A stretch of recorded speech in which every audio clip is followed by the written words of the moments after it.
Welcome to another week of Austin Oli, a sports podcast with your host, Ollie in Austin. And apparently, this is a show just full of jinx. Anything that we say will not happen, total opposite. Uh, Yeah, it's crazy. a little bit of preview of it.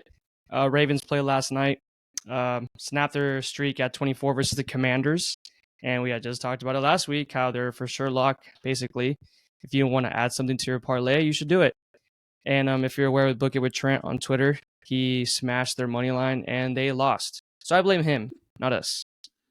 There's some other jinx that we'll get to, obviously, but another stuff that we're going to hit on. We got a couple segments.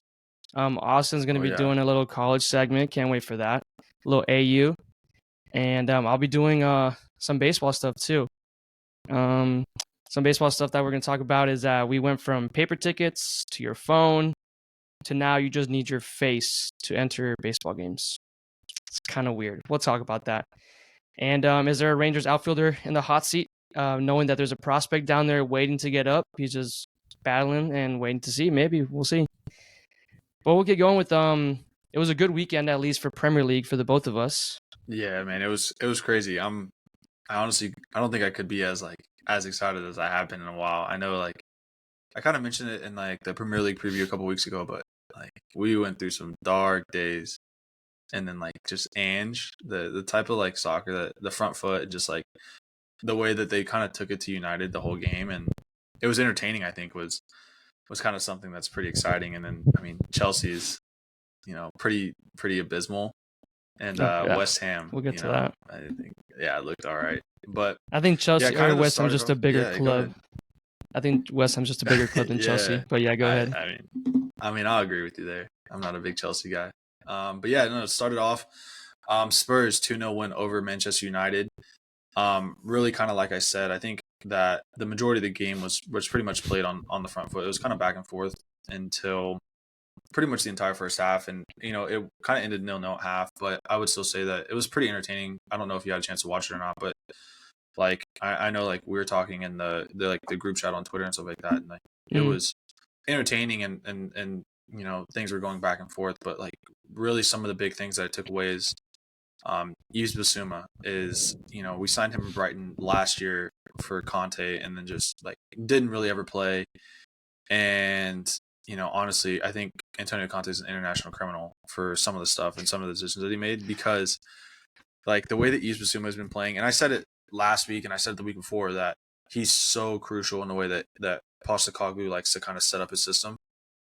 And really since then, he's kind of shown to be, I would say, a top 3 midfielder in the entire Premier League. And, I want to, obviously I'm a homer, but I watch him week in and week out, and just the way he's playing and just dominating games, I don't see why he's not in the conversation for a top 5, at worst a top 10 midfielder in the entire world. Just because just the form that he's in, and it's and him and Madison, James Madison, are just revolutionary. I kind of see it. And then to see where we were playing at last year, a 2-man midfield, and just we're just playing on the counter the entire time, and it was football terrorism. And to see kind of something like that is unbelievable.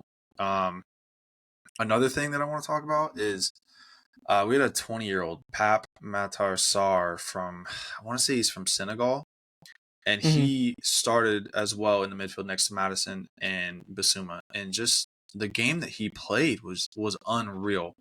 He was all over the pitch. He scored the first goal.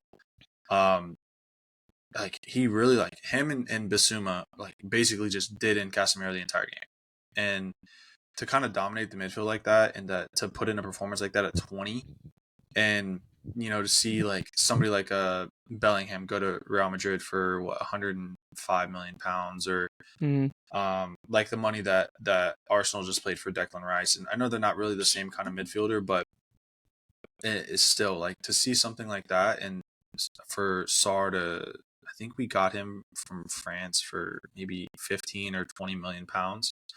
So something like that, and he's such a young cat that if he kind of keeps going, the sky's the limit for him, and it's exciting to see. But a lot of this is to say, I kind of mentioned it, but Antonio Conte, what he did to like basically suck the fun out of Spurs. And from somebody like under Poach was just like such a like energetic team. I mean, they were really young, really going. And then just to kind of like progressively get more and more defensive, play more and more on a back foot is just like, I don't think I can ever have a bigger disdain for a manager than I do for Antonio Conte. With just like some of the stuff that he did, it just didn't make any sense. Oh gosh. And really the last thing, is I think I don't think that we need to have it yet, but there's got to be a conversation coming with Richarlison. And Oh yeah. whether I think he's the perfect striker for the Postecoglou system, but he's got to put the ball in the net, and I think that's kind of his job, and it just has yet to happen. So, and he hasn't really looked great. I know he's had some hold up play and made some good runs, but still, I think at the end of the day, right, the goal of a striker and their main focus is to score goals, and when you're Yeah, not doing that, ironically, you're not right? even really Yeah. when you're not even getting shots off really. I think that's a conversation that needs to be had. I think that you need to give him a little bit of time and kind of adjust a little bit more, but still I think that like give it 5-6 games, and let's say by the end of September he hasn't scored a goal. I think that we need to kind of figure out like what, like, do we put Son through the middle? What do we do? Because right I was now about to it's say, not because working. like, what's your like? We talked about it last week briefly. Like, what's your other option at forward if it's not him? You said Son. Maybe you put him in the Yeah, middle. I I don't know mean, how he would work as a striker. yeah, like, I mean, realistically, it's probably Son. I think that's what we subbed Richarlison off somewhere in the 75th minute range or something like that, maybe a little bit earlier. And they brought on Ivan Perisic for the left wing and then shifted Son to the center. Okay. So I think that they're like right now and Perisic ended up having the cross to Ben Davies, which and it ultimately led to the own goal. So Yeah. I think that I think Son has, I guess, is the option at this moment, but we got 105 million for Kane up front from Bayern. I think we have to reinvest it somewhere. And I don't know what you do. I know we've been linked with Brennan Johnson from Forest, so I mean maybe that's an option, but I don't know. It's we got to bring somebody in that I think can help in the short to intermediate term. Yeah, I think that's what you got to do. Unless you still have time. I'm pretty sure transfer deadline's August 31st, correct? Yeah, it should be the 31st Right, or like end of September the 1st, month. So like you still something have. like I that. mean, Yeah, it's coming up. You got a week. So I mean, like you said, you got all that yeah, money. And if you play another game this weekend and you got to go, oh God, okay, maybe yeah. Richarlison's Because not the guy for us. So you got to go and try to find yeah, I don't know, man. something short term, like you said, or It's even long term if you're lucky. yeah, and I think that I know I've seen a lot of smoke around like maybe a week ago. This time last week was like Gift Orban, that striker from Ghent or from Belgium. But now a lot has been about Brennan Johnson, so could be a good option. I mean, he's like 21 or 22. He can play on the wing. He can play striker. He's been really good for Forest. I mean, Forest was a relegation contender last year, and I think he had maybe 9 or 11 goals somewhere in that range, and can do a little bit of everything, which is pretty versatile and nice to have. So 22, English as well. I mean, there's always we're not in European competition right now, but there's like the homegrown issue that comes around. So, yeah, I don't know when. We'll see. We need to bring something in. So we got, who do we play this weekend? Oh, Yeah, Bournemouth. I think we play Bournemouth this weekend. So oof. not like anything too worried about it. I mean, we need to. Richarlison's. I think the goals will come. It's just say it doesn't here in the next week or so. I mean, we really got to have a conversation before the end of the deadline. No, for sure. So let's see if y'all figure that out. Yeah, we'll see. But yeah, man, the transition to your side of London, West Ham 3-1 win over Chelsea. Can say Paqueta bet on himself to dominate. Oh God. Can we talk Oh, about that's for that? sure. The way he celebrated, yeah. he for sure had some money on him scoring a no-look pen in injury time for sure. Yeah. That's what he was trying to do. That whole speculation's crazy to me.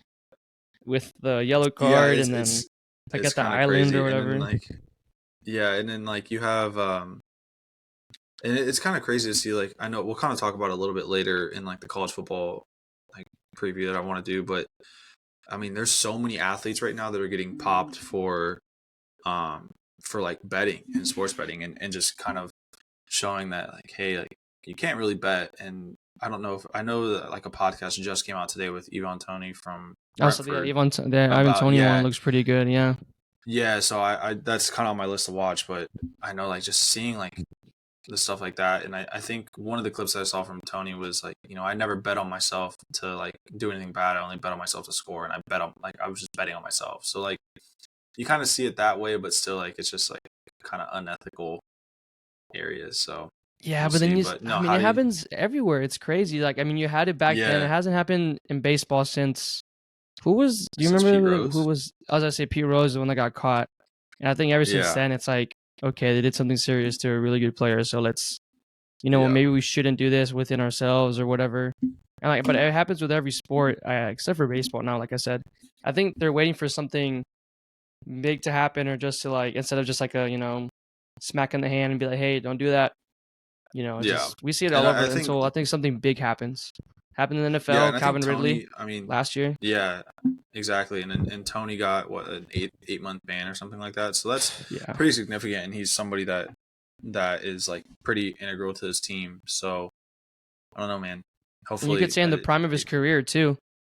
Yeah, I mean, what is he, 26, 27? Like just bagging. I was like 26, 27, but this year he just broke through and he got his first England call up. Yeah. All this, and like you could say he bet on himself to be this good, and then he actually did, really. So yeah, he did. So maybe we shouldn't use that phrase anymore so lightly. Yeah, I know, right? So back to West Ham. How'd you feel about the game and kind of West Ham, man? Have a chance to kind of.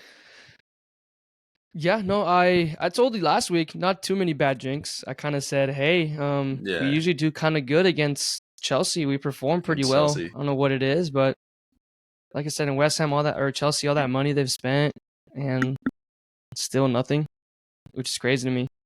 But no, I mean, I wasn't able to catch some of the game since stuff happened, but watched the highlights, and I knew everybody was loving James Ward-Prowse on his very first start, which was lovely. He got 2 assists, man. He's so good, bro. I think that really helped our midfield, like I said last week, to have someone else to having that holding mid position, or just more fluently to get Paqueta to get more freedom up at the front, which is kind of what happened.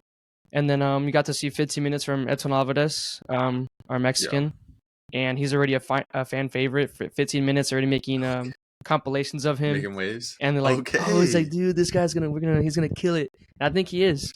And Suchek had a really big game too. I think he really stepped up. Other than getting absolutely cooked on the Chelsea goal, he got put in a blender. I was watching the highlights. My God. Yeah. Do you think?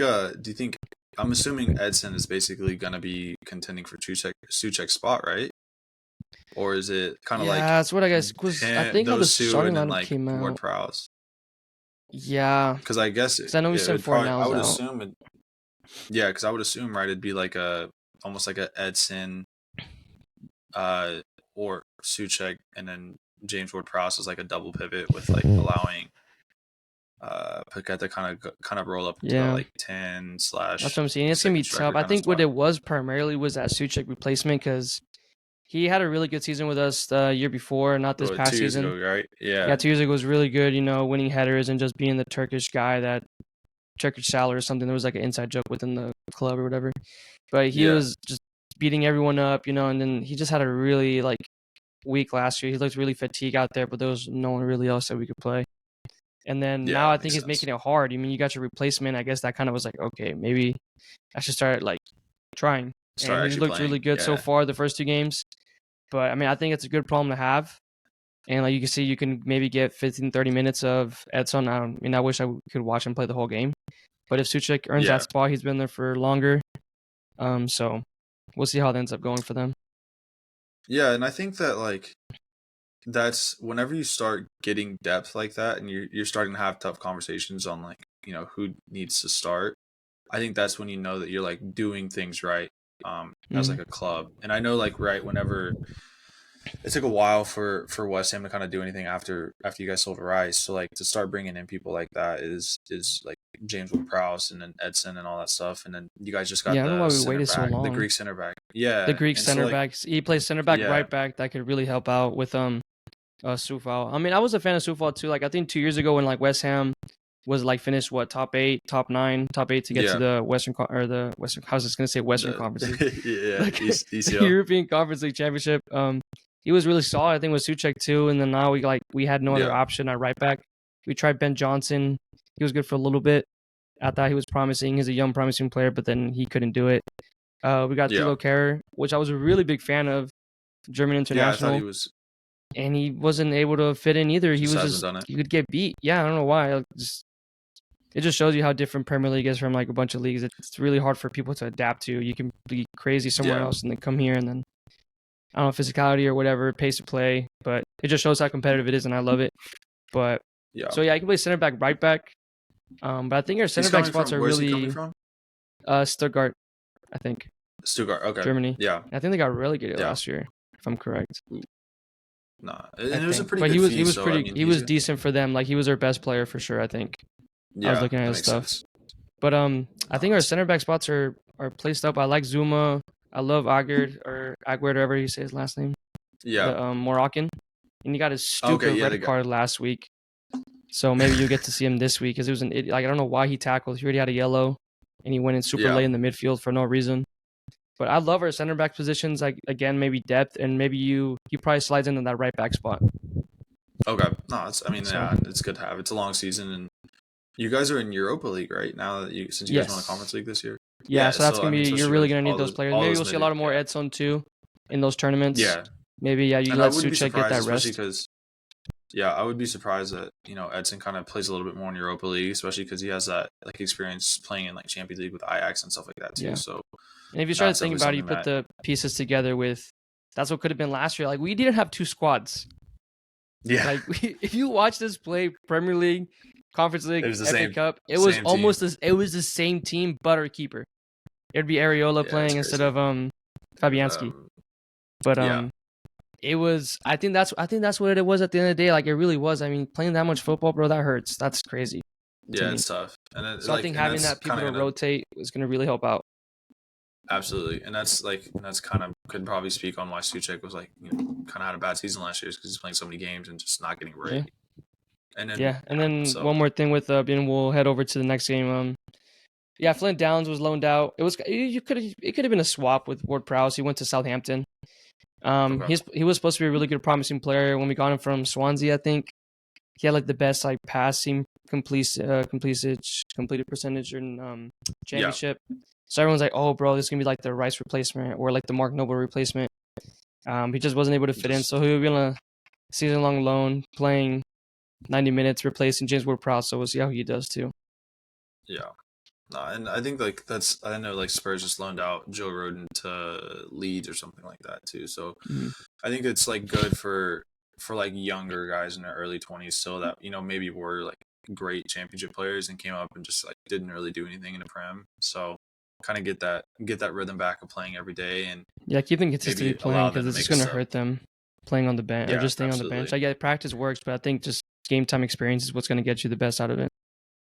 Yeah, no, for sure. And I guess kind of the last thing that I want to talk about the game is, I kind of mentioned that we might need to have a conversation about Richarlison, but I think Chelsea fans kind of need to, look inside and see like, hey, like, do we have what it takes to actually be a competitive team this year?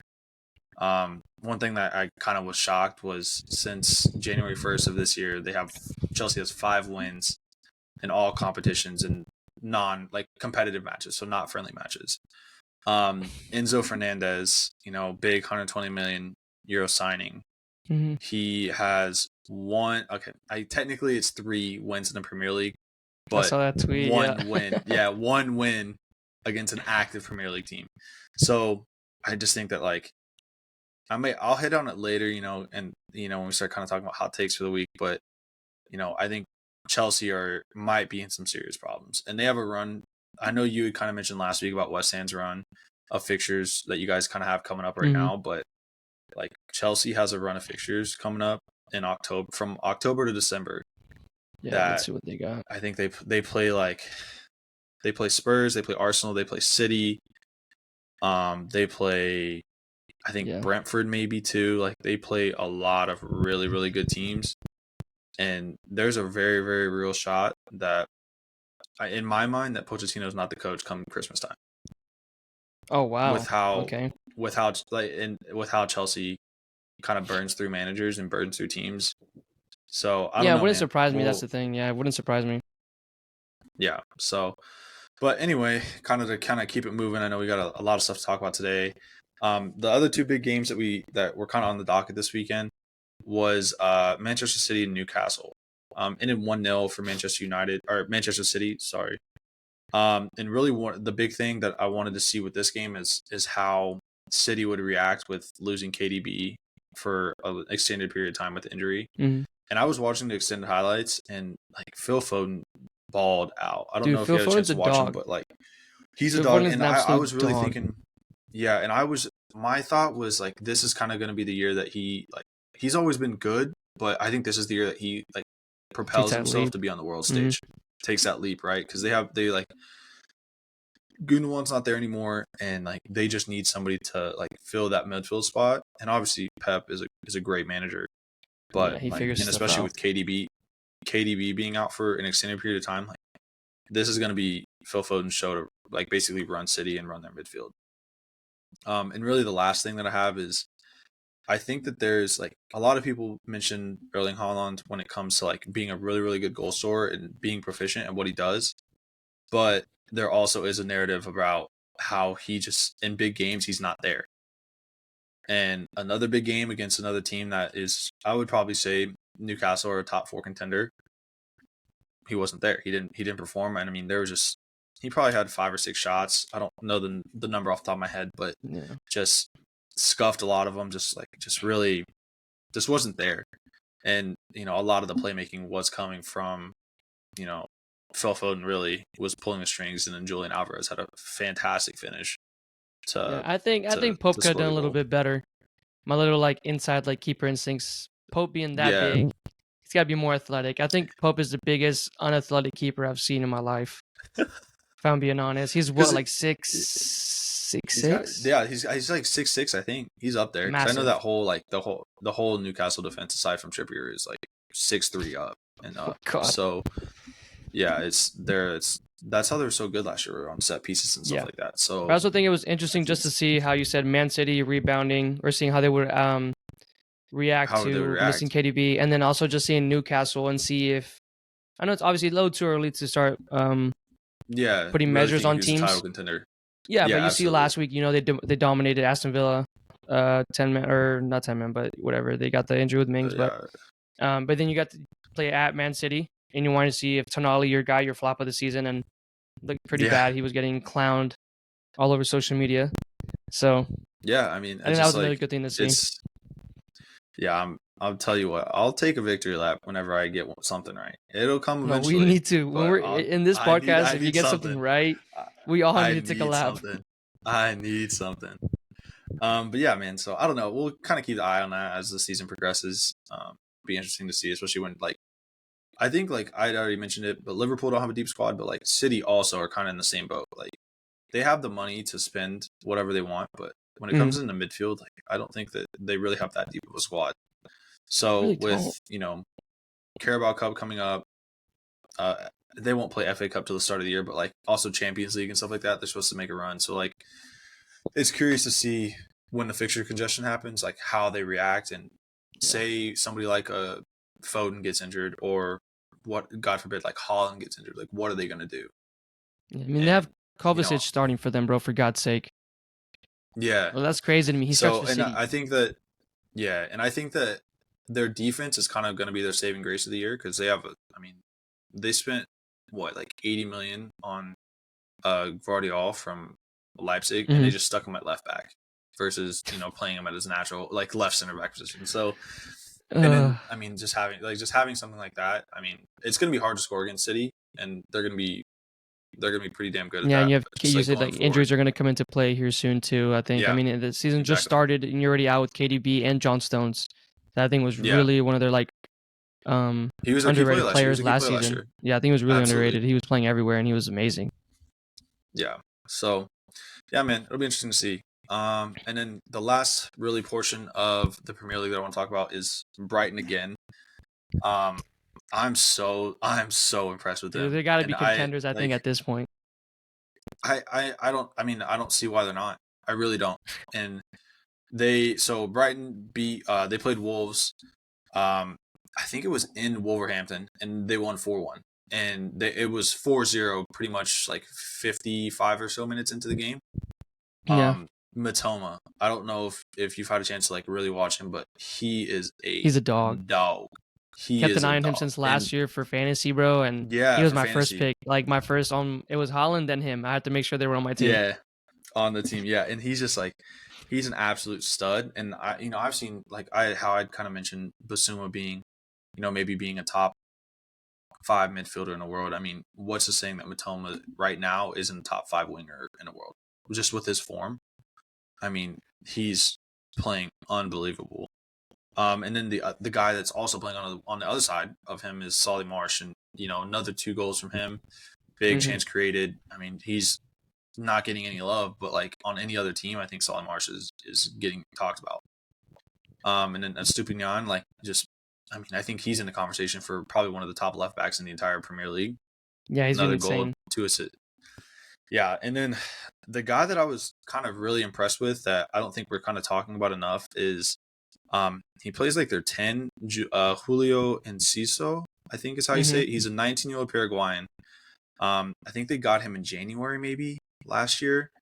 2 assists. His first assist on the goal to Solly Marsh, he was like on the left wing and hit like an outside of the boot, like cross to Marsh, like literally pin perfect. It was unbelievable. And just like he's just been pulling strings up there as they're like kind of like 10 position. And I really 19? think like, for any 19-year-old Paraguayan, and to see somebody like that, and I think he's pretty much balled both of the games that they've had this season. So they're just, and then they're doing this with Danny Welbeck as their striker. Danny Welbeck, baby. Manchester legend. Like it doesn't make any sense. And I think De Zerbi is probably, in my opinion, probably the best manager right now in the Premier League. Him and Pep are up there, right there, and just like the job that he's doing. I mean, it's got to be a matter of time before somebody is looking for a new manager and tries to take him from Brighton. I mean, it's not going to be the first time it's happened, and knowing it's a step in the wrong direction for a Brighton manager. Yeah, I know, right? So, I mean, the way that they're playing right now, I'm really excited to see them. I think they're in Europa League this year, if I'm correct, with West Ham. So, I'm really, really excited to see what they do in Europa League whenever they start playing European competition. And seeing how their squad depth kind of. I was gonna say, hopefully it doesn't come into like West Ham's like. I don't want to say you can compare them to West Ham's run that they had last couple seasons. With like being able to. I remember watching West Ham at some point. They were fighting top 4, the Champions League. Yeah, absolutely. And then you have them have this big fall, so you can kind of, or even maybe like a Leicester run, if I'm being honest. Yeah, and I kind of feel like Brighton has a really good shot at having a Leicester run like that. And I mean, just if they keep playing the way they have been playing, and they haven't really played besides Villa, but I mean, whenever they kind of start getting into the traditional top 6, I'll be interested to see how they do.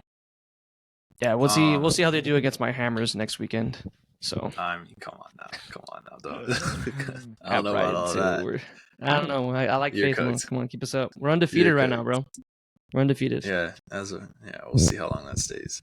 But and then really, one thing, the last like little note about that game is Wolves. So I know that I had kind of mentioned that I think I had Wolves rock bottom, and they just got pummeled. But when you kind of look at the stats, and I don't know what you kind of think about like expected goals and stuff like that, but they had 2.14 expected goals to Brighton's 2.22. So like expected goal wise, like pretty similar. But one thing that I think like is going to kill Wolves is that they missed 4 big chances. They went 0 for 4 when it comes to big chances, whereas Brighton, I think, went 3 for 4 and converted 3 of their 4. So that's something that when you have a really good chance at being relegated, like you can't let those chances go begging. And that was a big problem that Leeds had last year. And look what they're doing now. They're scrapping it out in the championship. So definitely a lot to be concerned about if you're a Wolves fan, which I don't know how many of them are. I don't think I know any Wolves fan, man. There shouldn't be any Wolves fans. No, not from the States. No way. But yeah, man, that's kind of all I had on the Premier League. Do you have any last thoughts or anything like that? Nah, man. I think that's all I got. You know, our teams did Cool. good, and like let's kick it to the AU, Austin University, bro. AU, Taking yes, yeah. applications. Welcome to Austin University. So this is going to be, especially during the college football season, it's kind of going to be a recurring segment. We can talk about, you know, college football, what's going on, what are some of the big storylines. Being both of us being in Texas, you know, I'm a TCU fan. A lot of what I'll talk about is the Big 12, just because that's kind of what I know, and that's, you know, what I spend time and pay attention to on a daily basis. But still, I kind of pay a lot of attention to, you know, college football landscape as a whole. And Ollie, I know that you're not like super big into it. This is going to be your first season really Yeah, following it. So I I'm wanted be to kind of intrigued give this you, year, so I'm learning with everyone. yeah, So I'm listening with ears yeah. in this segment for sure. So I wanted to kind of give a little bit of breakdown on like what's currently going on in the college football landscape. So the first major thing that you need to be aware of is realignment. So, you know, imagine like in the Premier League, you know, you had teams like West Ham, or let's say the Big Six wanted to go and just form a Super League, same thing. Well, Mm. in college football, same kind of deal is happening, where, you know, the big major names, Oklahoma, Texas, they're moving to the SEC starting in 2024. UCLA and USC, they're moving to the Big Ten in 2024. So you're starting to see a lot of big brands move throughout the nation, and instead of worrying about playing local rivalry, they're getting paid to go play places. So they're going to these conferences that are getting the biggest payouts revenue-wise from television ad revenue. So to kind of give you a little history on it, right? There's always been realignment throughout college football, but this most recent wave started in 2021 in the summer, where Oklahoma and Texas agreed to move to the SEC beginning in it was 2025, but they eventually negotiated it to be a year early to 2024. So that basically was the first domino to fall, and it kind of kicked this whole chain reaction of everything that progressed moving forward up really till current day. So in response, the Big 12 obviously losing two of their marquee teams, they go to add 4 teams. So they add BYU, Central Florida, Cincinnati, and Houston. Yeah, so basically now starting in 2023, you'll see BYU, UCF, Houston, and Cincinnati playing in the Big 12. And then it kind of after 2021, it was kind of calm for until the next summer. So last summer, one of the big major dominoes that fell after that was USC, UCLA, and they're leaving the Pac-12 to move to the Big Ten. So they're playing Ohio State, Penn State, Michigan. So again, you're seeing conferences that aren't regional. They're nationwide, because I mean USC and UCLA are based in Los Angeles, and now they have to go to New Jersey to play Rutgers, or Pennsylvania to play Penn State. So again, a lot of these big schools and big names are going to where the money's at.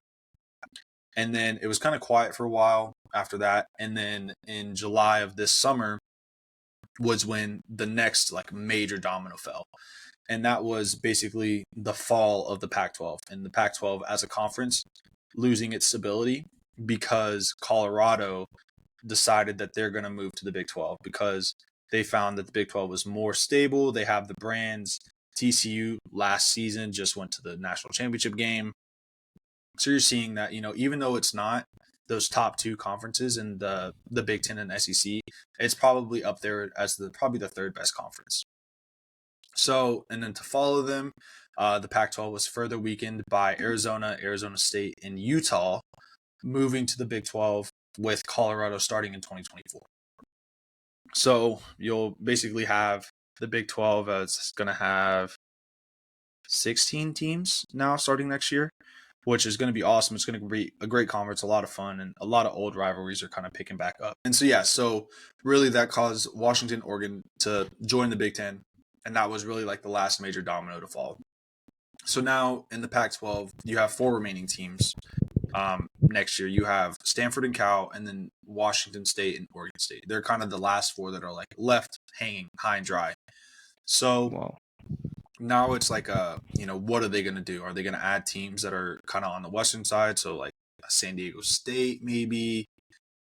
There's, you know, talks of trying to, like SMU has kind of had talks of trying to go over there, but really like what it's looking at right now is that Stanford and Cal are going to leave the Pac-12 to try and go to the ACC, which doesn't make sense because the ACC is literally the Atlantic Coastal Conference, and they're as far west as you can go. But like I said, at this point, it doesn't really make any sense region-wise. They're just going from so that's pretty much the landscape.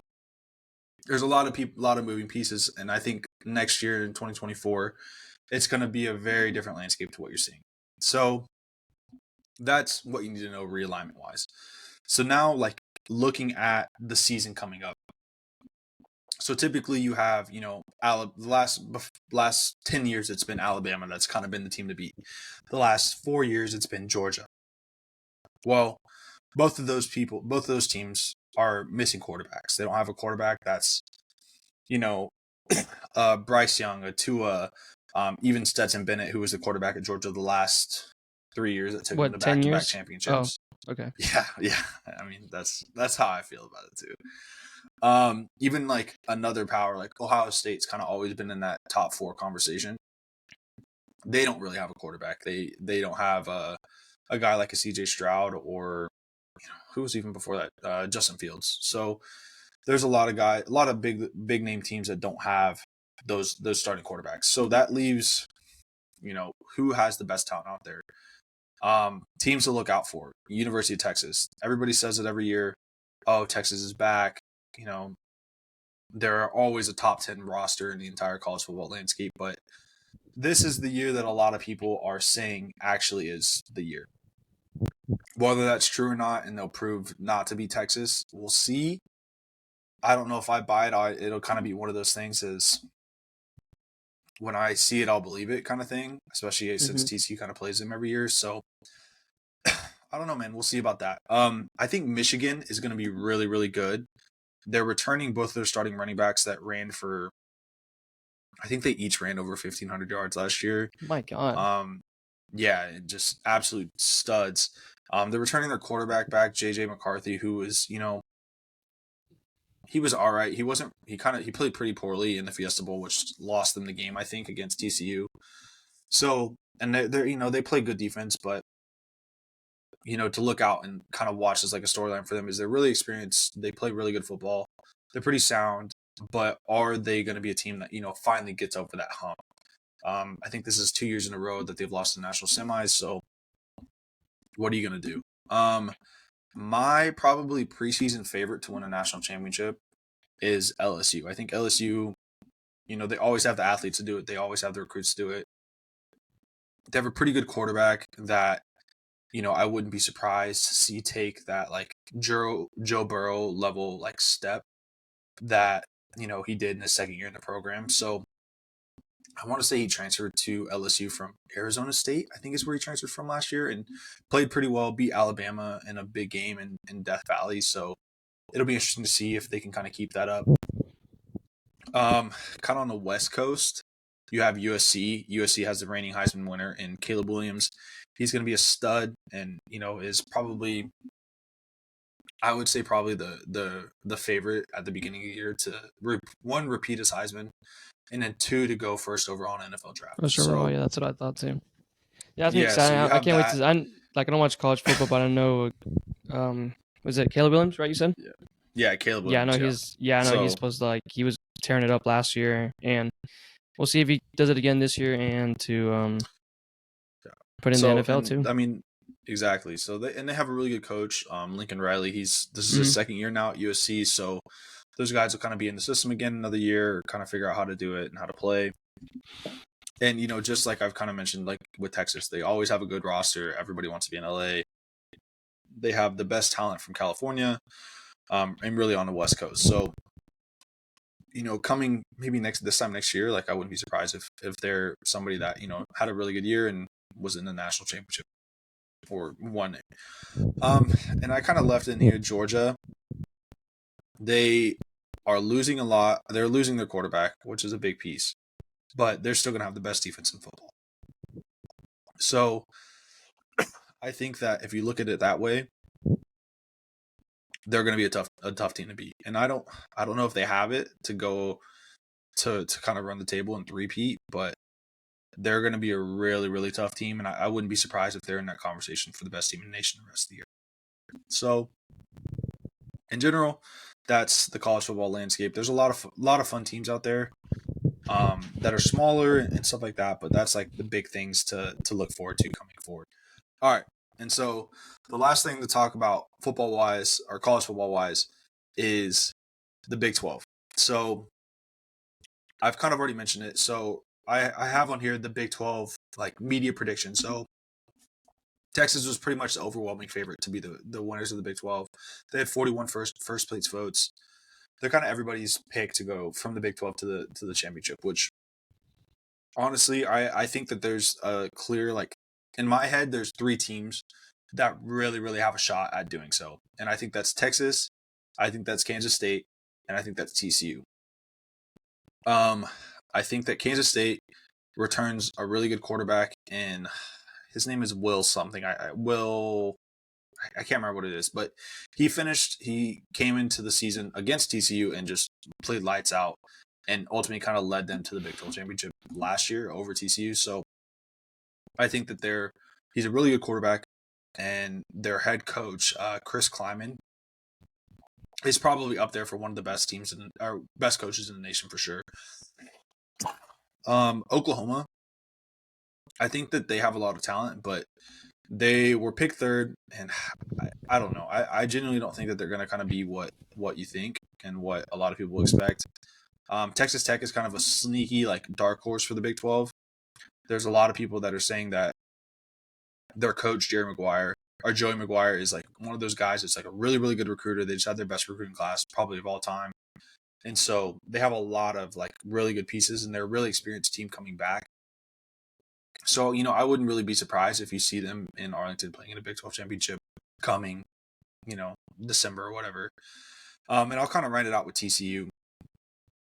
Obviously, they're my team, kind of home field favorite, but I think that they got better. They lost 8 people to the draft, but they are returning the guy that was originally supposed to be starting at quarterback before they got hurt to Matt, and having Max Duggan, the guy that was our quarterback the rest of the year, and eventually went to the Heisman and took us to the national championship. But Chandler Morris is the guy that's starting at quarterback, and he was the guy that's supposed to be starting over him.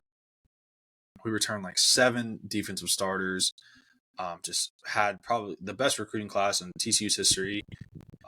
Probably a top 10 or top 15 transfer class in the nation. So they're going to be guys that are going to be really, really good, really experienced. Have played a lot of high level football, so it's going to be really, really good. And honestly, my pick to go to the Big 12 championship is probably Texas and TCU. I think that they're the two teams that are the best and well rounded and a lot of experience. A sneaky dark horse from like the bottom, like, let's just call it the bottom 6 or 7 in the conference, is Central Florida. I think Central Florida has a lot of really, really good talent. They're a super big school in Florida, and they're able to get a lot of those guys that went to like a high level school, like a Florida State, Georgia, or something like that, and looking to come back home to Florida. So they have a really good transfer class, really good quarterback. So it'll be interesting to kind of see what they do, and I'm interested to see them playing, Power 5 football for the first time. But thank you for sitting in class at Austin University. That was a lot of college football, kind of drinking from our fire hose. My throat, I don't know if you can tell, I've had to stop like 4 times because I've been coughing from talking so much. So yeah, that is your first lecture. Ollie, do you have any questions on the landscape of college football? Thank you, Professor. I think I learned a couple of things here and there. I will definitely be paying attention this year for sure, just because of this, and just, I don't know, I've just never been into it. Like, I just think obviously NFL is just better, but there's a debate of like, oh, but these guys are playing, harder to try and get their paychecks in the NFL, but in the NFL you're already getting paid, blah blah blah. But we'll see how it goes this year. But I don't know. I never had a team. I told you last year, I was like, I'm following Ohio State. Like, Ohio State usually produce some big ballers. So, Zeke and stuff like that. But yeah, just I guess one question was, so are you on board with the realignment stuff? Like everyone moving to like the powerhouse, basically?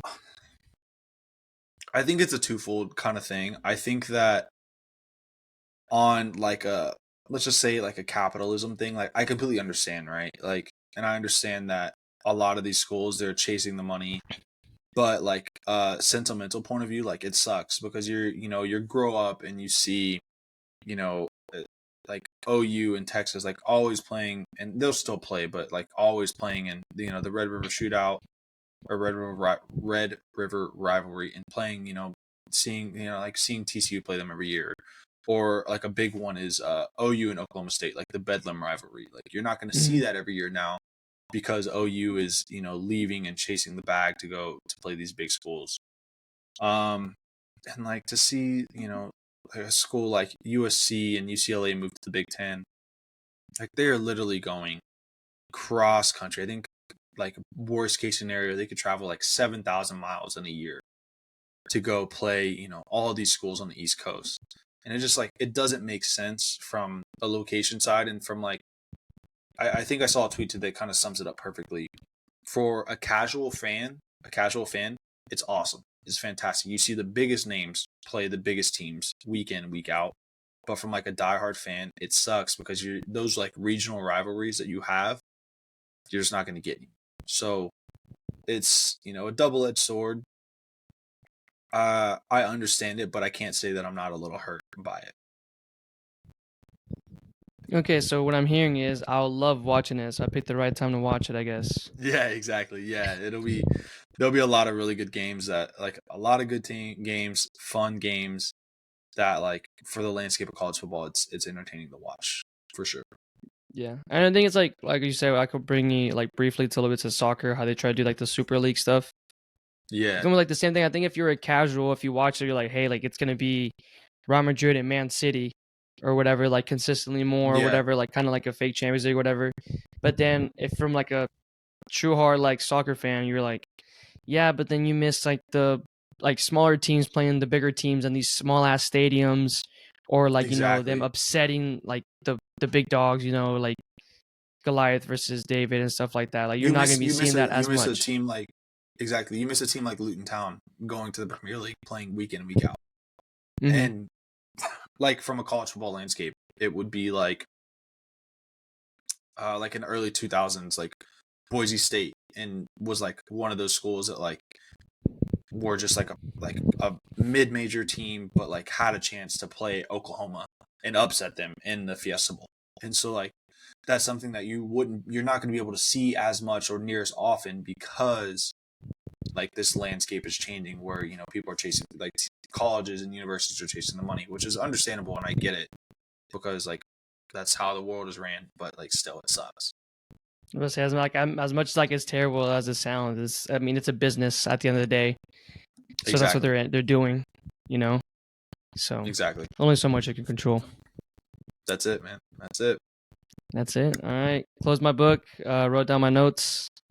That was AU. We'll be school just started, so this was perfect, man. Everyone's back in school, so now we'll be back for next week. This is a weekly class. That's it. So hope you guys college football starts this weekend. College football starts this weekend. Okay, so we got the first games. So we'll go. Yeah, you'll tell me which ones to watch, bro, and I'll watch. Absolutely, say less. For sure. Okay, so let's take it on to All in the Outfield. If you can't put that together, it's gonna be a little baseball segment. You heard enough of Austin. Now you're gonna hear a lot of me. Hopefully you guys aren't tired yet. We're in this final stretch. So All in the Outfield is just gonna be some baseball news around the outfield. Like I said, it's not gonna be specifically Rangers unless the Rangers are pretty big on it. But to start off, I did a little bit on it at the beginning. I teased it. So the Phillies last night were the first team to use facial recognition for tickets instead of your phone. So you didn't have to scan in. If you had the ballpark app, it asked you, like, hey, do you want to try this feature today? It would scan your face, and you went up to the kiosk, scanned your face, and it said, okay, you have 2 tickets, go ahead. And it would count the 2 people, and then that's it. I thought that's crazy to me. I'm not on board with it, I guess, because like I'm a big like, what if it doesn't work and we rely on it? Like, oh my gosh, now you gotta get your phone out, blah blah blah. And it's almost like taking people's jobs in some certain sense, which I'm not a big fan of like computers taking jobs of like people. Like I used to work at Ranger Stadium, fun fact, so that was me. I was taking tickets, and it was like, imagine like, hey, we kind of just need you to sit there and make sure like it works, and I'm gonna be like, pointless. I mean, I was already kind of just standing there, but at least looked like I was doing something. So just a quick question: how are you on board with that? Would you be okay with that, or are you just kind of like, that's kind of getting scary out there?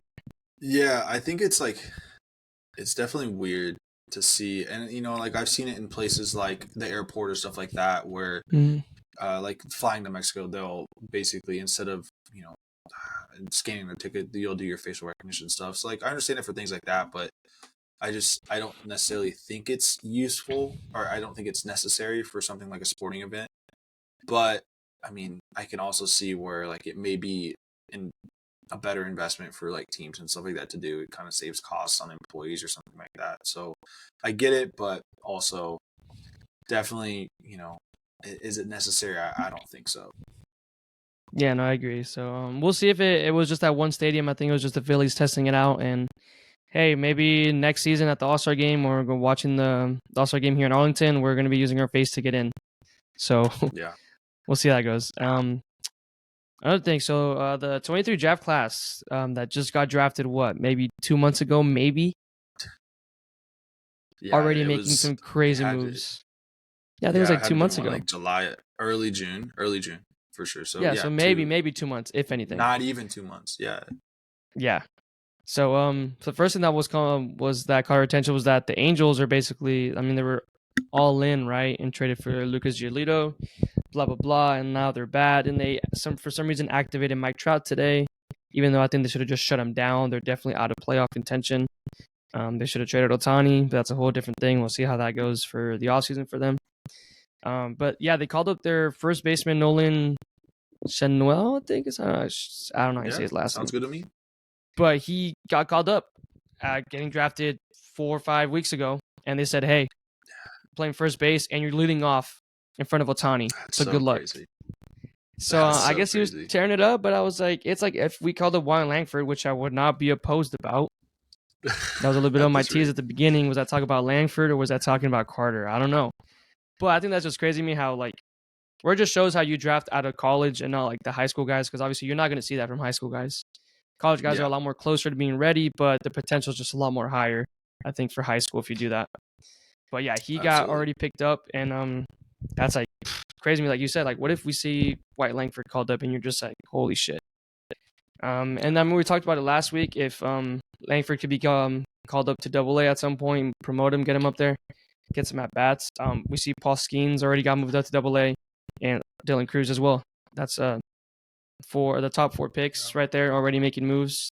I think the Angels had picked him at number 7. So it just shows you how this draft class was this year. And I mean, as it looks like for now, it is a little bit more when we get to Rangers baseball, like outfielders is what we need. And maybe we see Wyatt Langford starting for us next year or coming up mid-season. Yeah, there was a lot of talent in that draft class, and I think there's more and more prospects, I think, every day that are getting moved up like that. So, yeah, which is really impressive. Yeah, another big thing I didn't write on there, but Paul Skeens is living his life, and he has Livy Dunn or whatever as his girlfriend. So he's living the life. He's pumping 100 with Pittsburgh, and then he has Livy Dunn as his girlfriend watching him play. So that's pretty cool. Another thing, which is bad for the Rangers, fucking J-Rod, bro. I don't know if you've seen this, bro. He had 17 hits in 4 games.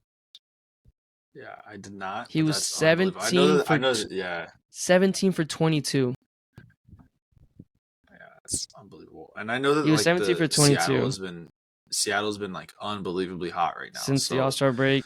I think they're like something like 32 and 12 or what I told you. 32. Yeah, I think he said 32 and 12, which is. And I think they won today because they played the White Sox. Yeah, the White Sox just fired their general manager. They're cleaning house. I think they're trying to do some Ranger stuff. Maybe it's like, hey, the Rangers last year they cleaned house, and look at them now. Look at them now. Yeah. So he also so J-Rod did something that if you listen to it and you go, man, it doesn't seem like no one's ever done this before. It's because no one has. He surpassed the 16 hits by Milt Stock by the Brooklyn Robins in 1925. Yeah, I can't see. He bumped up his average, I think, by like 12. His batting average went up by like 12. 0.12. That's crazy. Already like 500 plate appearances. Yeah, 500 plate appearances in already, and just to bump it up that fast in a week is and like it just shows like it's just how baseball is. J-Rod had a really rough start. I remember people were comparing J-Rod's stats to Leody Taveras, and I don't even want to talk about Leody Taveras right now. My God. But they're like, oh, look at this, look at these stats, and then look at J-Rod just being J-Rod. Was he rookie of the year? Yeah, he was rookie of the year, right? I think he was rookie of the year. Yeah, he's rookie of the year. Yeah, and then he was in the home run derby, blah, blah, blah. He's living life, and he also bagged Antonio Davies' girl. I don't know if you knew that. Yeah, Jordan. I don't know how to say her last I name. don't know her name is, but she went from Davies to J-Rod, and I'm just like, wow, okay. So that's J-Rod. He's living the life, kind of like Paul Skeens.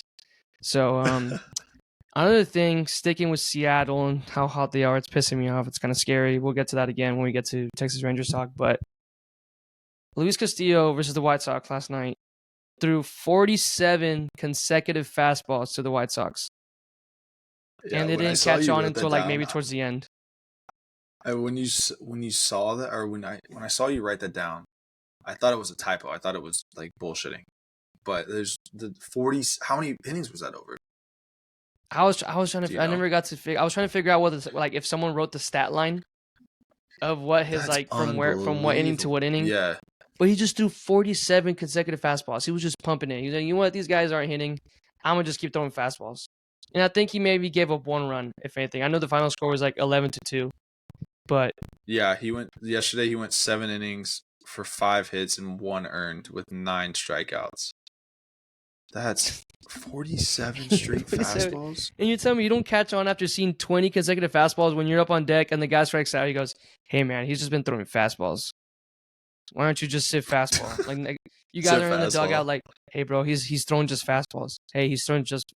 Like, it just shows you how things checked out they are. And how, like, disrespectful. It's like when you play, like, Oakland or White Sox, you're just like, dude, I could care less. Yeah, and like you said, maybe they were up already by a big margin. He said, if I give up a solo shot, I give up a solo shot. He's like, I'm just trying to get out of this. I'm just trying to take me out, coach. And it's just crazy to me, the level of disrespect from Luis Castillo against the White Sox. Yeah, that's crazy. And maybe they saw that yesterday. And then they just decided to fire the managers and the GM or whatever. They said, "Hey, you guys it was are a 14-2 idiots. loss." So yeah, and it said you guys saw 47 fastballs, and I don't know what y'all did with that. I don't have the numbers for it, but not enough clearly. Yeah, you got cooked. Yeah, so and then we'll talk about now that's all in the outfield. Hope you guys liked it. We're catching balls out there. Pause. Yeah. But now we're gonna go to the jinx of the week. We have it pretty bad here. Started with Austin. Yeah, so I'll give a little bit of background, right? So you have a lot. You have a big list. I got a big list, right? So one of the things when you start a podcast, you don't think about the fact that like, oh, everything that you say is recorded, and you can think about like, oh wait, was this right or was I wrong? What's my batting average? Going back to Oli and Outfield. Well, let's flash forward to the first episode. We were talking about the Women's World Cup. I said that I thought Brazil was going to win Women's World Cup. Well, later on, the night after we had recorded the podcast, Brazil proceeded to lose and then get eliminated in the group stage of the World Cup. So that's, strike one. Week 2, we're recording and I'm talking about Harry Kane, and I was like, oh, Harry Kane's going to stay. He's going to stay at Spurs. He's not going to go to Bayern. With Kane, Spurs are going to have a chance to compete for a title. Well, literally 24 hours later, Harry Kane ends up moving to Bayern, playing that weekend for them. So that's cool. Flash forward or rewind back to last week. Well, Ollie starts talking about, and the one thing that he and we were talking about the Rangers, and he was like, oh, hey, what do you think our record is over the next 6 games? Well, and I was like, 4-2. We've been playing really well, good baseball. 4-2, 3-3 at worst. The 6th game of the Rangers is underway, and we'll talk about it. They currently went on to lose the next 5 games. So maybe the longest losing streak of the season. Longest losing streak of the season. So, and at first I was like, we're good luck, because ever since we started our podcast, they went on that 8-0 run. They're longer 7-8, right? And we're like, dude, this is the longest win streak. Like, we got to keep going. Like, they're winning because of us. But now it seems like they're losing because of us. Or you. I'm gonna say you. Jinx. Not me. I think it's got to be me. Ravens lose because of me. I'll take that one. You're not clear. You're not in the clear. I was like, I'll take that one. Like I said. Yeah, I talked about the Ravens preseason record, and we talked about, hey, do you think people like the Ravens are trying hard for it, or do you does the league around look at them and look at those fucking tryhards? Look at those pussies just trying to win preseason games. Like, we could give 2 shits. But the Commanders gave some shits. Did you see the They way they did. reacted when they won? They were pumped. They were pumped. They were so happy. So clearly, people do care about the preseason record, They and do finally care. got snapped. I was like, all my years watching Yeah. football, I was like, obviously preseason, who cares? And the one time that I started a podcast, I was like, hey, let's talk about the preseason record. You know, they're going crazy, and then all of a sudden, it's over. It's donezo. It's cooked. Yeah, I don't know, man. We'll see what I say this week that is jinxed next week. You know, jinx of the week. If we have something that's jinxed, we'll come back. You know, we'll fact check ourselves. We're gonna be an honest podcast here, and we're gonna face our adversity head on. But just know, when we do get something right, I will. You be will hear gloating. it. You will hear You'll hear it. You'll know. You'll hear it. And you know, kind of coming to the next segment, our last segment of 4 is, you know, hot take of the week. What do we think is going to happen? And whenever what I'm about to say eventually happens, you will see me taking a victory lap. I want everybody to know this. My hot take of the week is that Mauricio Pochettino, the manager of Chelsea, will be fired by Christmas. I think that's going to happen. I really do. I think that you invest $1 billion within the 12 calendar months. You have a pedigree of Mauricio Pochettino of like succeeding in the Premier League. I don't want to say winning because we haven't won. He hasn't ever won the Premier League. I know that personally. But I think that, you know, he's a great manager, but I just think that Chelsea doesn't have what it takes. I think their recruitment strategy is bad, and they churn through managers like it's nothing. I think they had 3 managers last season between Graham Potter, 4 if you talk Thomas Tuchel, Graham Potter, and then 2 interim managers. So I think that they don't have patience. They don't know how to get out of their own way. Mauricio Pochettino will be fired by December 25th, by Christmas time. No, I think that was a little personal coming from you, from your little Spurs. It is. No, it is. That might be a little personal from you. 100% is personal. But I think that he has a contract till 2026, and it's going to be cut short in 2023. 3 months, 4 months from now. Wow. It'll be this time. You think, in 4 months, to add on to that, you think he's the first manager to go in the Premier League? No. I don't think so. I think Sean Dyche is the first manager to go. Oh, not Big Sam. Not Big Sam. Not Big Sam. No. Sean Dyche. Sean Dyche. Sean Dyche is the guy. Okay. Yeah, he's gonna be the first one to go. I think that. Okay. I think that. So So not to my hot take. Yeah, go ahead, man. So you went long term with it, and we both would know. I didn't know what your hot take was going to be. You don't know what my hot take's going to be. Yeah, I had no clue. But they're both pretty long term, like you did. So you went to December. So this could just mean anything. I've been pretty pessimistic about this. I haven't tried to get my hopes up on anything. It hurts me to say this. Like, it really hurts me. I don't know if you know where I'm going with this. No, I don't. But I feel like it's Cowboys. You're close. Cowboys. It's not Cowboys. Not yet. Once football starts, maybe that'll be one of my hot takes. But yeah, the Texas Rangers will miss out on the playoffs. Yeah, that was my second guess. This right now, they're getting. I didn't want to say it at the wrong time. They're getting cold at the wrong time. I didn't want to say it, but you're 3 games away of losing, and 3 games of the other teams winning for you to be out of playoffs. Yeah. And I just our closing situation's bad. You bring in. We'll get to this here in a bit after this, but you. No, we just transition to it. Screw it. We'll transition to it. Texas Rangers. We're talking Texas Rangers now. They will not be making playoffs. You heard it here first. Okay. They will not be making playoffs. I'm not confident. If you guys know me, I have yet to get on social media and talk massive shit. I think the one time I talked massive shit was when Marcus Simeon was talking shit, and I feel like I just had to. So that's when I was talking shit. But I was just, sitting there keeping my mouth shut because I was like, I don't know how long we can keep this up for. And we've been on top for so long, and then we lose games, and then Astros can't seem to bump us. Then the Mariners are getting hot, and I thought the Mariners were a really good team from the get-go. I had them second or first between the Astros, and they decided to get hot all of a sudden. They were pretty bad at the beginning. They traded for Castillo, extensions, J-Rod, and all these guys. They have a pretty good pitching staff, and like I said, it's just you lose. We won no games. We go into our biggest losing streak of the season, up to 5. And about to be 6. What's the score for that? Are you looking at it right now? I'm looking it up right now. You keep talking. I'll tell you what It's not looking good. So, as we're recording this and they're playing their second game against the Diamondbacks, wasn't looking good towards the middle of this podcast, but 5-1 in the top of the sixth. Okay, it might be 6 in a row, so my hot take maybe is not so hot take. It's just kind of obvious, I guess, that the Rangers will not be making playoffs because the Mariners and the Astros indeed did win. So now everything goes back one game. So I think it's like 1.5 and 2 games now. Or one, maybe. I will say I was trying to be, pretty spicy, and I was like sitting here kind of cook something up. And my second was going to be that the Astros weren't going to make the playoffs. So I don't know. Wow. I mean, that was my second one, but I couldn't pull the trigger. I really had a personal vendetta that I had to get off my chest. And it seemed like both your hot takes were 2 personal vendettas. They will. And I'm a big like, dance on somebody's grave. And you see that meme, right? Like, I'm a big dance on somebody's grave kind of thing, and it is what it is. It'll come back to get me. It will. It 100% will. But I'll tell you what, I'm gonna enjoy that dance. I will. Oh God. But we'll try to keep it short and sweet. But what's behind this Rangers losing streak is that it really hasn't been our pitching until kind of yesterday. And you can't even really blame it on them. I think our starting pitching did pretty well over the span of the break. We just were not given any type of run support.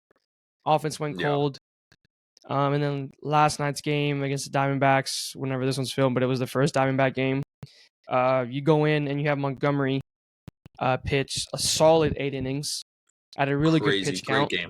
Great game. And I was going to ask you, if you're in that situation, do you roll Montgomery out there again, try to get the complete game shutout, or are you okay with bringing in Chapman? Yeah. No, I think you have to. I think that I say that you just have to give him that opportunity. Yeah, you have to give him that opportunity. I think he was at like 94 pitches, 95 pitches going into the 94, 92. I forgot what, but it was a 94, 92. Yeah. It was something like that. So going into the 9th inning, I think he's done everything right. Why? Like, what's the reason of taking him out? I think that's at that point in the season, you need to do something to stop the skid. So I mean, I guess I get it. Chapman has been pretty good this season, especially since he came to the Rangers from Kansas City. Mm-hmm. So I understand the decision, but I think hindsight's 20/20, and I think looking back at it was the wrong one. And that's the thing. I mean, that's baseball. I mean, you could bring 2 scenarios up within the last week. They had Bruce Bochy on today on The Fan. I was listening to them. They had him interviewing today. And he goes back to, like, I mean, you talk about when they went to go play against San Francisco, extra innings, and you put in Will Smith instead of probably Chapman, I think, and you could have flip-flopped them, and then Will Smith gets 2 outs, and he got the 2 outs again this time, and then he gives up the home run to Patrick, I forget his name, but the guy from the Giants. Is it Marte? Yeah, Marte was this one, and the Giants one was the Giants series back then. So it was the same pitching situation. Oh, sorry, Yeah. So you give up a homer with Will Smith, and then you come this time, and you're like, okay, he probably like hears or whatever, says, hey, our fan base has been bitching at me that we should put Chapman in a closing role. You put Chapman in a closing role, and he gets the outs, and then he puts a split finger right down the cock to get on Marte and just pimps it. So I don't know what, like, it was just bad placement. It was one pitch. Yeah. Like you said, we say now it's probably the wrong decision. We don't know if Montgomery does it. I think it would have been the 4th time he faces them. It would have been lefty-righty, same thing. But like, if you do it again, it's like you have Chapman with the heat. Like, you have him up and ready. You'd rather be safe than sorry, but you don't. Like, that's the thing. We don't know. We could talk about all these predictions. What could have happened if you kept him in? I don't know. But I think I would have been more on your wave. Like, let's give him a shot. Give him a shot. Even though it was one run, he gives up a solo. And keep him with a short leash. I think you keep him with a short leash, right? You let's say you get somebody on second, pull him, yank him. Even if he gives up Chapman ready, even if he gives up one hit, even if he gives up a hit, take him out. I think that you just at least give him that opportunity to finish the game out, and you never know. So yeah, and I think that's definitely something that is what it is. But I mean, like I said, hindsight's 20/20. We said it. When we go golf, that's golf, baby. Well, that's baseball. So that's baseball. What are you gonna do?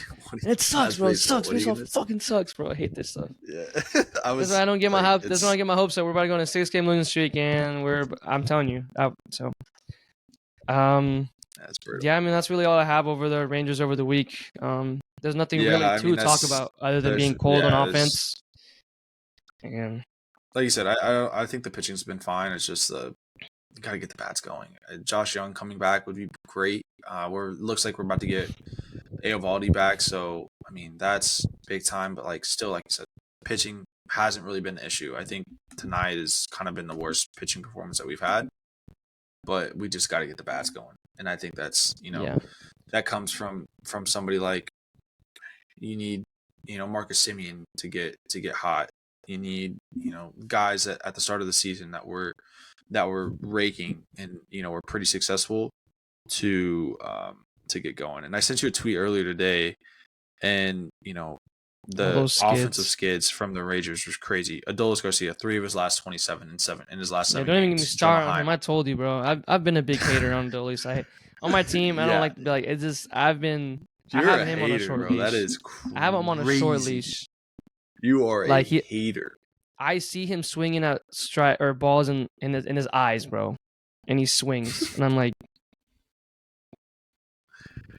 what are you doing? You see what I mean, bro? But then he gave us the 1 run yesterday, and I said, okay. And I didn't even give him props. You texted me, and I said, about time. That's literally what I said. I didn't even say, let's go. I said, about time. About time, you homers, bro. Oh, my God. Yeah, so it's abysmal all the way around. And then a guy that you had mentioned earlier, Leote, he's 3 of his last 22 in the last 6 games. So we need somebody. We need somebody to give us a spark. It can't be Corey Seager every single game. Because eventually he's gonna fall, so we need somebody. But I mean, that's kind of all that's all that's left on the Rangers. I mean, hopefully, by the time that you and I are at the game on Labor Day, they're kind of back up and kicking. We might just be out of playoffs contention. Don't say that. Don't say that. Don't say that. Yeah, you gotta stop being a pessimist, bro. You gotta stop being a pessimist. One more thing, we'll be on the road for the remainder of the season, the remainder of the month. We're gonna go to New York. And then who else do we have? Do we have the Mets or the Yankees? Oh, is it Mets and Yankees? I don't know. I'm asking you. I'm asking you. Is it Mets or Yankees? I thought it was the Mets. It's got to be the Yankees. We go Minnesota. Oh, Minnesota then Mets. That's what I was trying to figure out who was in between. Okay, 4-game series against Minnesota. Mets. Maybe we prove that the AL Central is dog water, and we can, sweep that. You better hope so. Yeah, and then one thing that I like, Mets are Mets, and you're probably gonna see. Never mind. I don't think you'll see Scherzer against them. He'll probably pitch against Minnesota. He pitched last night, so 1, 2. Nah, he'll pitch. I think he'll pitch on Monday. Nope, that's John Gray. Yeah, he'll pitch against the Twins on Sunday. Nope, I lied. He'll pitch against the Twins on Saturday. I don't know. But one thing, like I said, with the guy that maybe gets called up and puts Leote on the hot seat. I mean, we saw it with JP. I'll make it short and sweet, but maybe you see Evan Carter get called up and they say, hey, screw it. Sorry, we need something. Just skip AAA. I don't know. Maybe. I can't say I wouldn't be opposed. Wouldn't be opposed. This is about the time last year that Josh Young got called up. Yeah, but we were bad also. Yeah, that's probably fair. That's fair. And he was bad too. But that was like just what we did. We didn't. Yeah, what is? But yeah. But anyway, try to round out the last little bit of the stuff going around. We've kind of gone really long today. The Cowboys. So they had their second preseason game. Again, preseason results do not matter. I do not care about them in the slightest. Ended up losing 22-14 in Seattle. One concerning thing, though, about the depth of the defense is that we gave up 4 25-yard or greater plays in the first half. So, short yardage stuff we were doing all right, but just giving up big chunk plays, that's a pretty big concern. That's something that you have to you really have to figure out. You can't have happen, especially when it comes to the regular season. So, hopefully it wasn't a lot of starters and it wasn't a lot of, guys that are going to be playing every week. And I think I saw one tweet making rounds. It was like Deron Bland getting cooked for a long touchdown or somebody of that caliber corner getting cooked. Mm-hmm. It's like, Trayvon Diggs at it again. It wasn't Diggs, so it might have been, I think, Eric Scott Jr., which I was pretty high on too. Over so it was somebody or training camp. But it wasn't our guys. So, and then a big kind of concern from the game is we lost 2 guys to torn ACLs. DeMarvion Overshawn, who was a 3rd-round pick from the University of Texas at linebacker, he was really, really impressing during camp. So it's kind of a big blow that we lose him because he could have provided pretty good linebacker depth. kind of behind guys like Micah and Van Der Esch and Jabril Cox and stuff like that. Yeah. And then we had an undrafted tight end, John Stevens, also towards ACL. A lot of stuff that I heard about him was that he was performing pretty well. Yeah, he was especially a in wide camp. receiver turned tight end, is what I heard. Yeah, so I feel like he probably could have been probably a practice squad guy or a special teams contributor. So definitely sucks. And, for those guys, 2 rookies, to kind of tear their ACLs and have their season shut down like that, it definitely sucks. But yeah, that's what I hate about that's the nature of the these beast, man. preseason games, bro. You see guys end their season and it's like you said, it's guys that are trying to fight for their position still. Obviously, trying to make the 53-man cut, and then you got stuff like this that happens to you, and you just don't know if you're ever gonna get that chance again. If you're on your rookie contract, exactly. you if you get drafted and stuff, we're talking about undrafted guys or you guys you just pick up, it's just I gotta prove myself, and you get hurt, exactly. and then what do you do? There's nothing you could have done differently.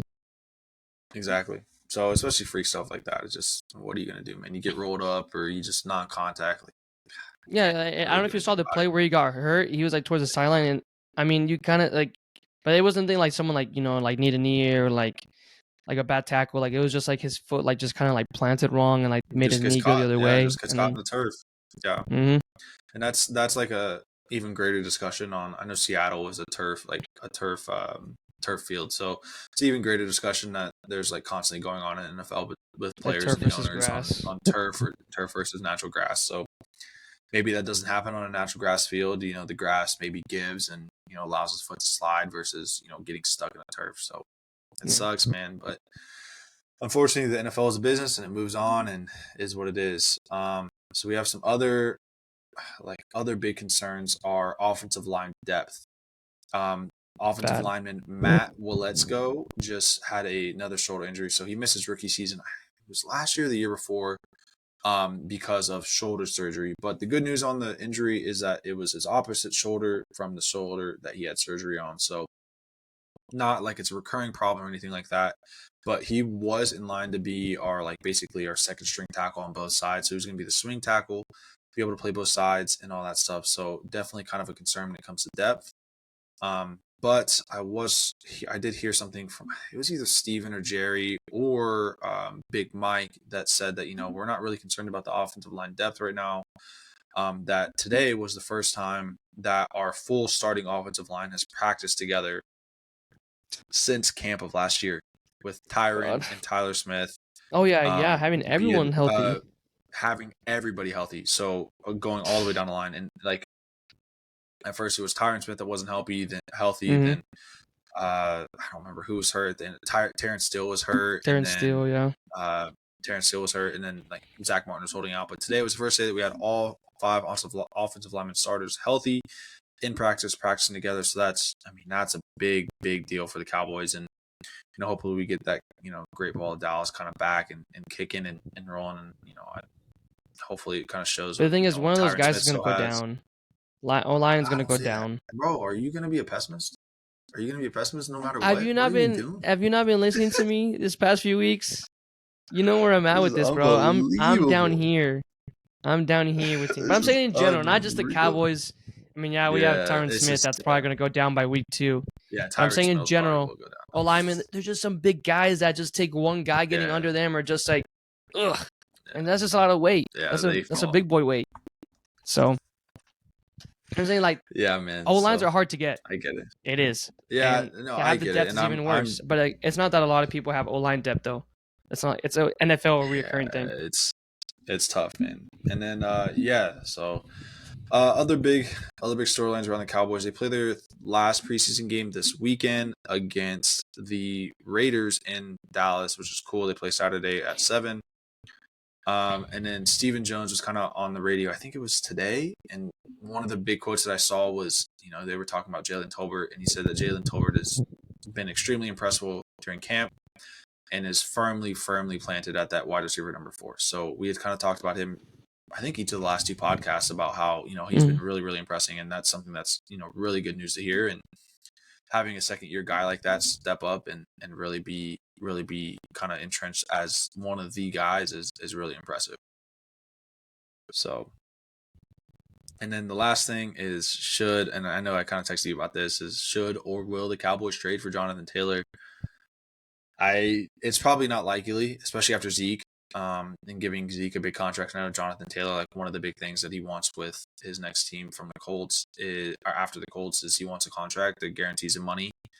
And I genuinely don't think that the Cowboys will do it again after they paid Zeke and they saw it backfire. So it's a pipe dream. I've seen a lot of people on like SportsCenter and ESPN talking about it, but I don't think that it's something that is legitimate. And I think it would have to be a first round pick, which genuinely they're asking for I think for more of what they gave up for McCaffrey.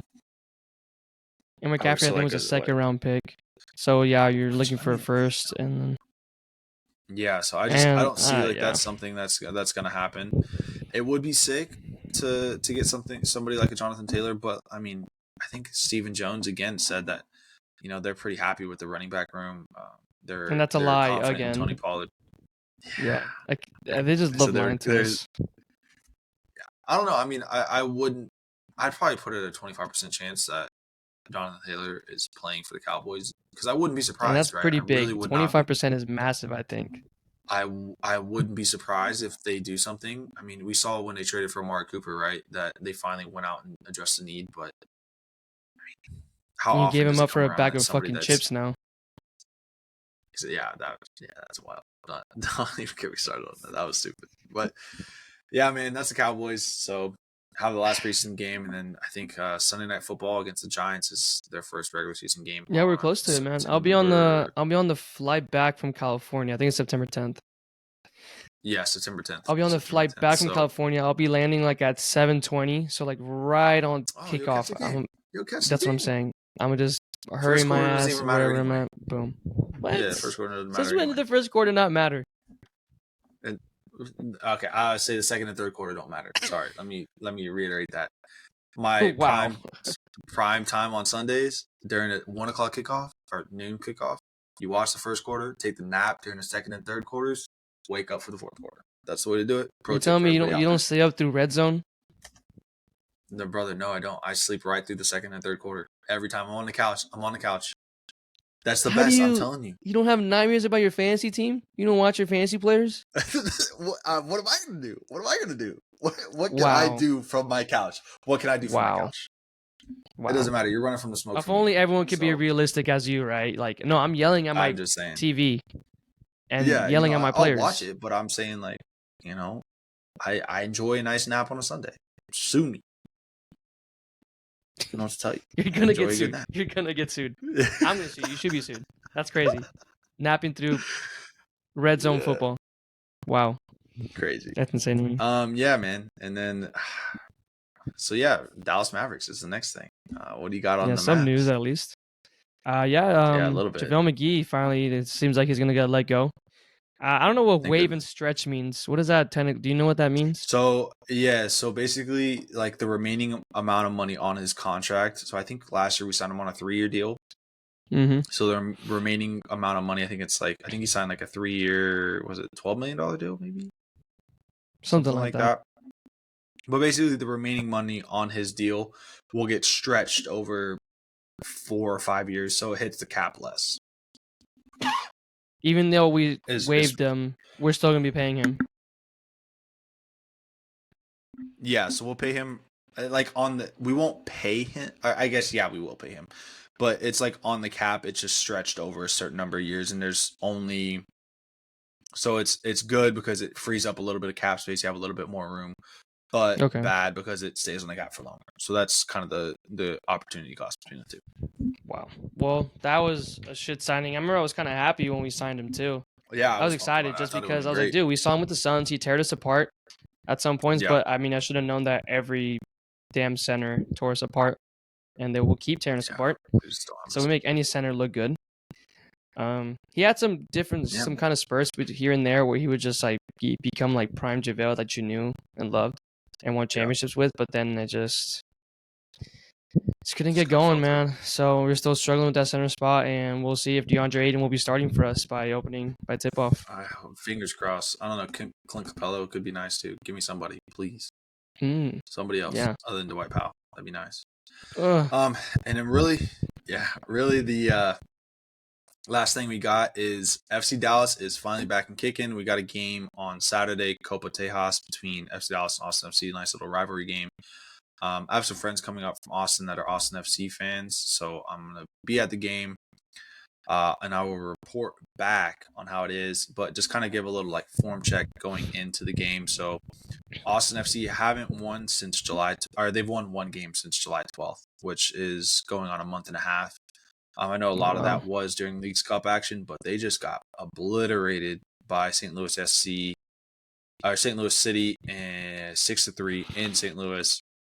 My God. So, yeah, man, that's a high-scoring game, just a regular game too. No pins or anything. I guess Austin had a penalty that they converted, but still, like, unbelievable. So, I think FC Dallas has kind of played a lot.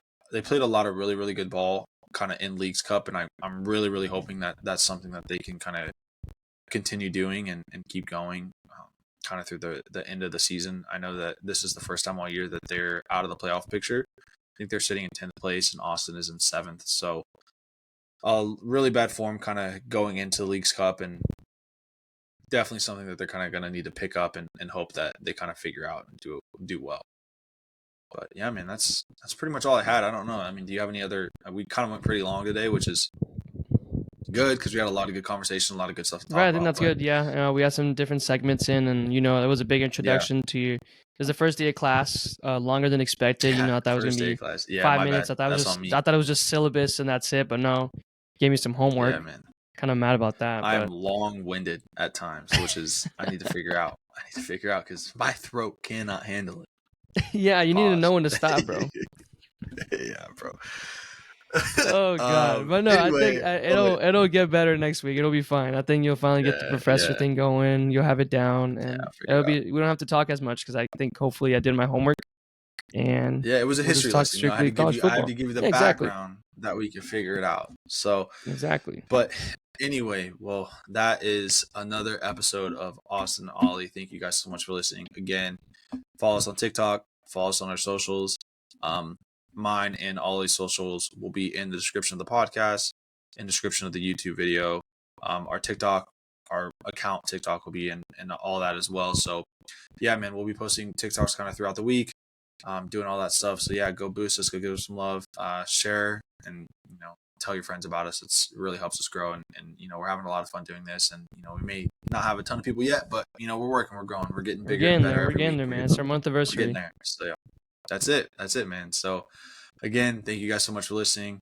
This is another episode of Austin and Oli. We'll see you guys next week. Adios.